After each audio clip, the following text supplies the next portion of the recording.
So, are you looking for fast weight loss? Are you struggling with your weight? Have you tried every kind of diet and then you end up gaining more weight afterward because you just can't sustain that lifestyle? Well, I'm Kelly Lupe Smith, owner of Winter Garden Hypnosis, and I would like to share with you a few tips for your long term weight loss success. So, the first thing that happens is when we fail at dieting in the past, we create an expectancy to fail next time. So our beliefs are that it didn't work for me in the past, it's not going to work for me again. So then we try a new diet and then we're only putting about 50% effort in because we don't want to be disappointed.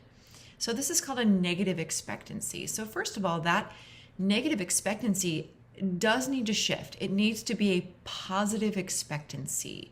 Or in other words, you have to expect that you're going to succeed. Another question you may have is, how fast can I actually lose weight? What's an amount of weight that's fast that actually makes sense? Well, the Mayo Clinic recommends 2 pounds a week. I've seen people lose a little more than that. I've seen people lose less than that. But really the idea is that you're impatient because you want it now. Maybe there's an event coming up. Maybe there's a wedding, you got to get into a dress, or maybe it's hot out and you want to be in a bathing suit and you're too shy to be at the pool or the beach. Or maybe you're just fed up because your clothes don't fit and you are ready to finally be the size you want to be, and there's just all that pressure on you right now. So you are impatient, so you want it fast. Well, that's what got you into this mess to begin with.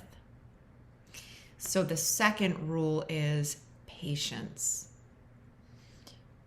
You know that just losing weight for the now has not worked for you in the past. So you've got to do this now for the long term. You have to decide not only what you want to be in 3 months from now, but 3 years from now. Maybe 10 years from now. So you see, you have to be very wise about this, very patient and calm in your demeanor.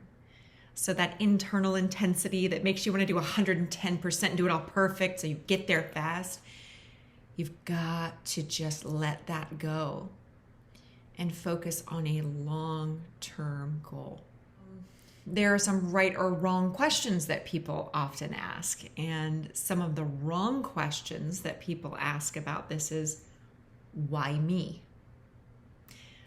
Which indicates that you have self-pity. And self-pity, it doesn't help you get anything that you want. It doesn't help you to change anything. It just makes you feel bad. So get rid of self-pity. We don't like self-pity around here. The other thing is, why can't I be like her or him? When we compare ourselves, it's very detrimental because we have no idea what's going on with other people.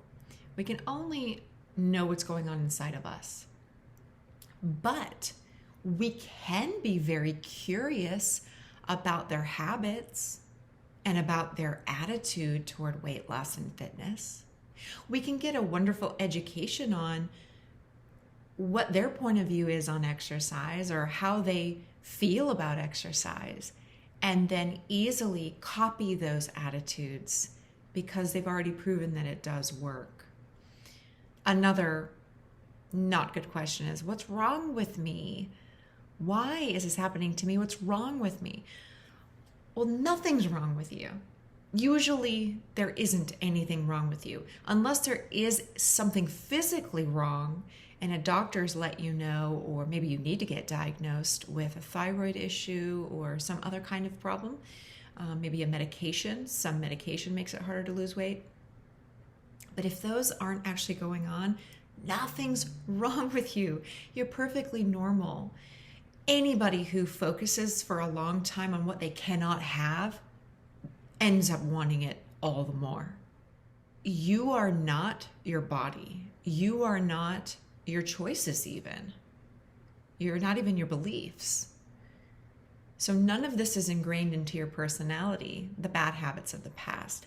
Habits are changeable, malleable. You can alter them at any time. But who you are is very constant and steady in something entirely different than your eating habits. Those you can change. So what are correct questions? What worked for me in the past?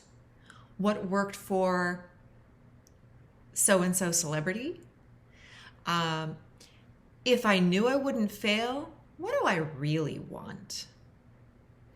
What attitudes do I need to choose to have to be successful? That's another great question. And another great question to ask yourself is, why do I want this now?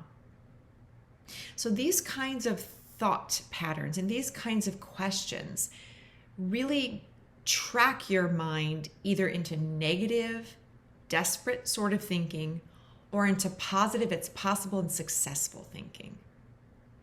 And wherever you're directing your thoughts, there your emotions follow.